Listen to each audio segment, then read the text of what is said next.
First of all, thank you for inviting me down to talk to you today. It's a great honour to be here. It's great to be back at OS, where we actually have so many members of our profession. As you say, my name's David Wood. I am the Deputy Director for Analysis and Performance at Her Majesty's Courts and Tribunal Service. But that's not why I'm here. If any of you got any questions about crime or what's going on, happy to take those in the margins. But I'm here today with my second hat on, which is the first cross-government head of the geography profession. Before I start, I just thought, on the drive down, I was thinking, why do I love maps? Why do I have this passion? And I actually developed a love of maps at the age of 11 years old. The reason for this was we used to go to the south of France every year on holiday. My dad was afraid of flying, so it kind of limited where we could go in the world. And we had a relatively small car. And I am one of 4 boys. So there were 4 of us in the back. I'm the oldest, so I was the biggest, and only 3 seats. And my dad liked to kind of draw the drive out a bit as well, to stop at what he called sites of interest, open to debate, along the way. I really did not like being in the back of that car. Now, fortuitously for me, my mother was really not that good at reading maps. So I spotted an opportunity. I looked at the maps, I began to love the maps, and I got myself promoted to the front of the car, and my mum got relegated to the back seats. And I kept that love going, so for the next 5 years I stayed in the front of the car. And yes, anyway, moving swiftly on. So the things I'd like to cover today. First of all, a bit of an introduction to the profession, a little bit about what geographers in government do, where we're going as a profession, how we're going to get there. So firstly, an introduction to the profession. What's our vision? So we're aiming to create and grow a high-profile, proud and effective geography profession that attracts fresh talent and has a secure place at the heart of government decision-making. So in terms of me then, what does that make me, and crucially, what I'm not? So for those of you who work in government or the Hydrographic Office, you'll know that everything is acronym driven. So I applied for this job. It's quite a grand title, as it was set out at the beginning, Head of Geography for the UK government. So in all of the internal documents, this is the acronym we get. Some of the places I've been, it's the hog is coming for lunch, which is really unfortunate. Not that we have a big social media team to help us, but we did give it quite a lot of thought when I set up my Twitter handle. And so on Twitter, I am @govheadgeog, which, if you say it quickly, conjures a much nicer image, especially for my colleagues in DEFRA. In terms of what I'm not then, I'm not Gareth Southgate, which is what the first ever response to my first tweet said. It's why I've stopped wearing waistcoats. I've started trimming my beard a little bit more. But in all seriousness, what I am is I'm a head of profession. I'm not the government's chief geographic advisor. There are many more talented geographers than me in many different parts of government in the public sector who are all advising their specific areas. My job is to head up a profession, to help them, to give them the tools, to give them the recognition and development that they need to do their jobs to the best of their ability, which is my get out in case any of you ask me a really technical question at the end. So what is a profession in government? There's quite a lot of professions in government. I've got a few of the logos going around the side there. According to my HR department, a profession is a group of individuals with common professional skills, expertise and experience. And it provides a career anchor for individuals and may also have a body to guide professional development. And they've been established across government. Now, a lot of these have been going for a long time. GAWS, does anybody know what GAWS is? It doesn't sound very appealing, actually. It's the Government Operational Researchers. Their tagline is, "We won the Second World War."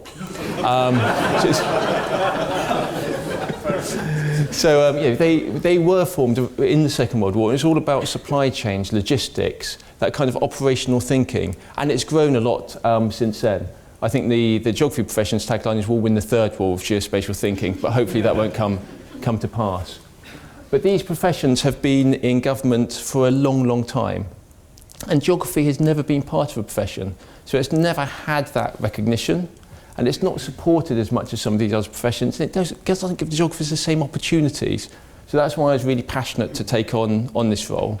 But the key thing is, this is what we do within government to support our members. We're not trying to compete with the BCS or the RGS. In fact, we actively encourage our members to be full participants in these organisations. We're trying to complement what these organisations do and add in those things that we can be doing within government, like what the other professions do. And indeed, we cooperate with some of the other professions as well, because some geographers are pure geographers and some actually work across many disciplines. I myself, I'm an economic geographer. So back in 1999, which I realise makes me sound increasingly old when I say I joined government in the last millennia, I actually joined the Government Economic Service, there we go, down at the bottom here, because there was no route into government as a geographer. So I came in as an economist, but really an economic geographer, and I've spent my career in that economic geography space. And there are a number of other members who straddle more than one profession. In terms of who we are, this is just a quick bar chart of our membership. We're now well over 900 members.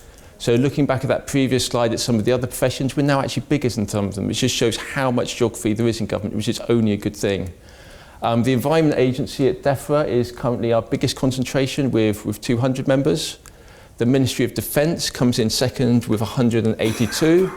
And then that well-known government department, Other, is third with 110.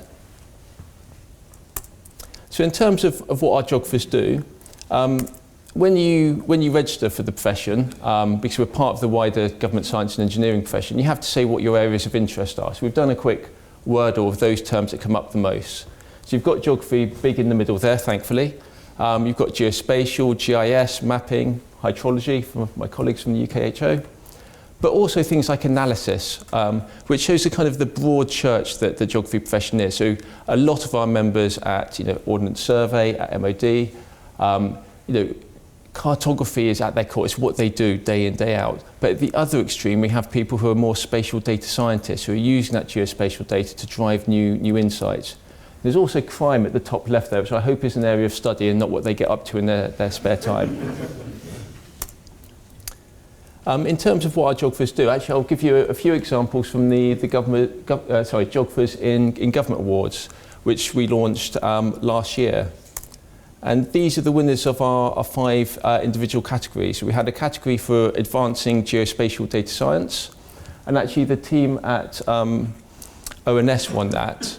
And what they did is they created the first global metric indicator which measures a proportion of the rural population living within 2 kilometres of an all-season road, which sounds very interesting, but actually is transformational. This is being used by the World Bank and a lot of aid organisations, because if you're trying to get aid to places, you need to have an all-weather road. So knowing where these all-weather roads are and how many people are near them enables you to target that aid a lot more effectively.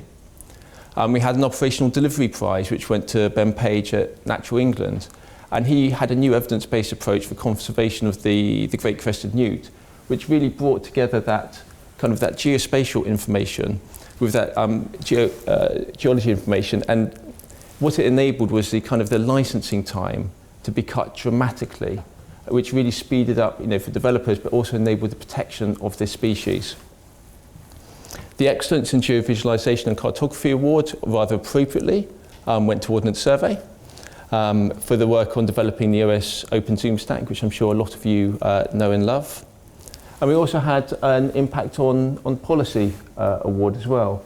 And Jamie O'Donnell got this at the Department for Transport, where he actually set up an interactive map as part of a government consultation, which enabled people who are looking to respond to that consultation to actually play around with the different options and see what it would mean for different areas, which meant they could make a far more informed response to that consultation. And actually he then did an interactive map internally so that when they had those consultation responses, he could sit in meetings with senior policy advisors and show what the different options would mean and play around with different scenarios. We also had the contribution to the Professional Award as well, which went to the Ministry of Defence, because they've been bringing their geographers together, because they've got a big group of geographers, and aligning what they've been doing with the wider profession. So that gives you a little bit of an insight to the range of roles that geographers can do in government. Indeed, this is a picture of the ONS team. the main award, the overall award, was presented actually at the RGS annual awards ceremony, which was absolutely fantastic for us as a profession because we do some really interesting stuff in government. It's really interesting and hopefully it has a positive impact. But most of the time it doesn't get seen. You know, we don't publish it in journals. You know, it's always done internally to support policy, you know, development or delivery. So it was really great that actually we could showcase what we're doing to a wider audience. I thought I'd just talk briefly about my roles in government as well to give you more of a flavour of what we do. I think, you know, in all the roles I've done in government, it's clear that geography and spatial understanding is absolutely crucial to what we do. Now, my current role is Deputy Director at the Courts and Tribunal Service. It's actually my least geographic role in all the roles that I've done in my career to date. It's my first role in the senior civil service, and you know, my mentor told me it was a kind of career journey I had to go on. I am due to move posts very, very shortly, and I can assure you my next post will be very, very geo-heavy again. But even in this role, geography is crucial. For those of you that know a little bit about the Courts and Tribunal Service, we're reforming it at the moment. And actually we're moving a lot more of our services digitally and online, which means we don't need as many courts. But which courts should we close? Actually, where are the users of those courts? What does it mean for travel times? And think of it that way. We're also centralising a lot of the admin work that's done for courts into what are called Courts and Tribunal Service Centres. And there's going to be a number of these around the country, but it's going to be a small number rather than being done in hundreds and hundreds of courts. But where should we put them?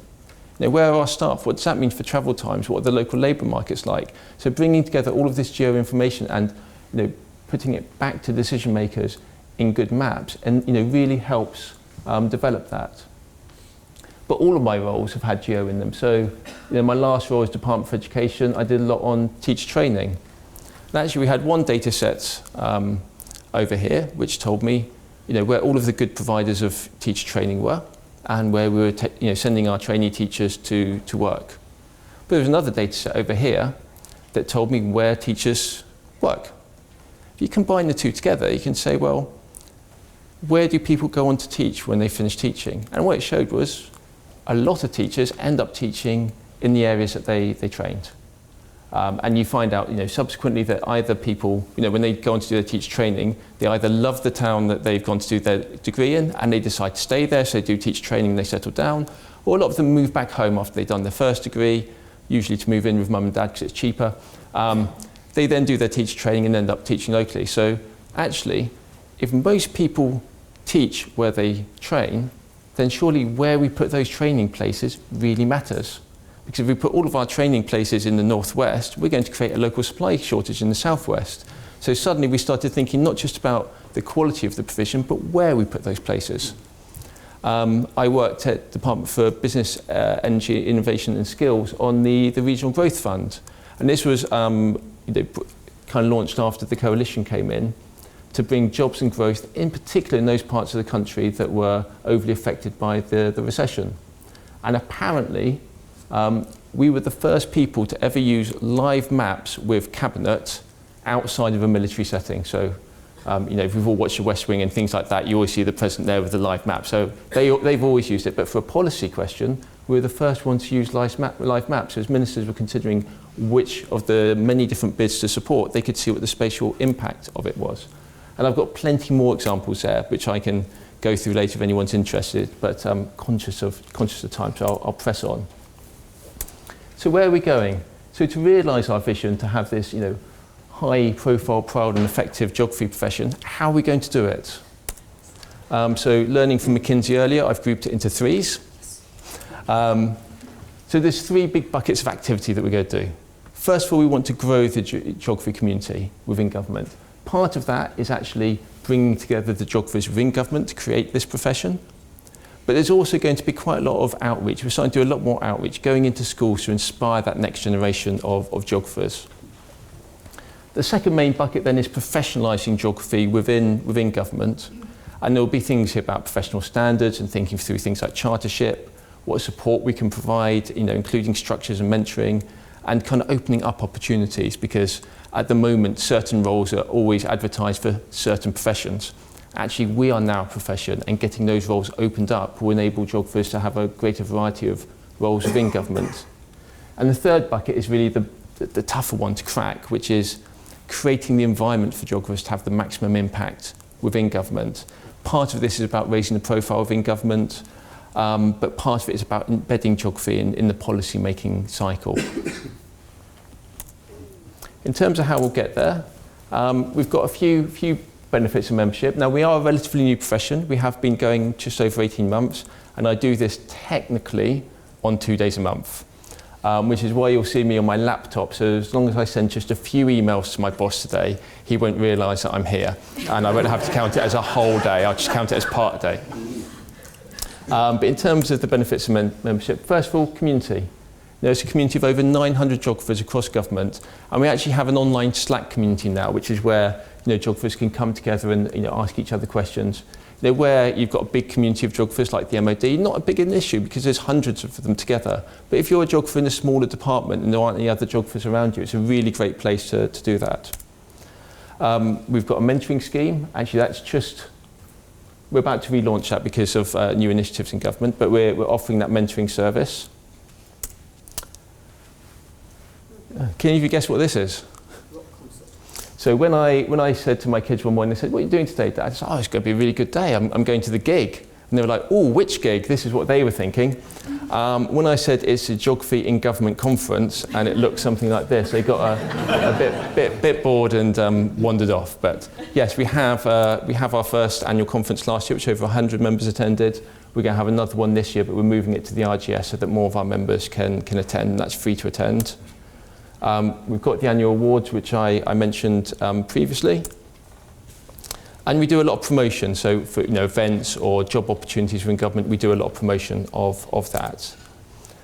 In terms of future benefits, actually the slide is slightly updated because some of these future benefits we're now doing. So we're now doing a monthly webinar series so that people who are in government who are doing really good work, they can share that across departments and we can learn from each other. We're looking to do a number of topic notes. So a lot of professions have their books. There's a green book for the economist, a magenta book for the social researchers, an aqua book for the operational researchers. I'm not going to try and create my own book, which will be hundreds of pages long overnight, because that will tie me up in knots. We're going to start by doing some shorter topic notes. And I'm pleased to say, actually, for the first topic note, which is going to be all about good maps, we're actually collaborating with BCS. It will be a joint effort there. We're starting to find more regular updates for our members. We're doing a lot more work with something called the Government Analytical Function, which is a new function that's been launched, doing a lot of things across all 7 analytical professions. And obviously a number of our members, if you think about good cartography, that's using data, that's bringing it together, that's in the same space. And actually, had that launched 6 months before we launched as a profession, it would have been spatially blind. It wouldn't have recognised the role that geographers and maps can play. But it actually fortuitously launched 6 months after we launched, so we're now in the heart of that. And as I said, we're starting to do a bit of outreach and work with other professions. So in terms of the profession, now 18 months in, we've got an annual conference, we've got webinars, we've got an online community, we provide regular updates, mentoring, awards. We've started working with other bodies like BCS, RGS. So we have a start of something, and hopefully for our members they feel the benefit of being part of it. But a big question is kind of what next? What else should we be doing? I'm very interested to hear anyone's views on that. Thank you.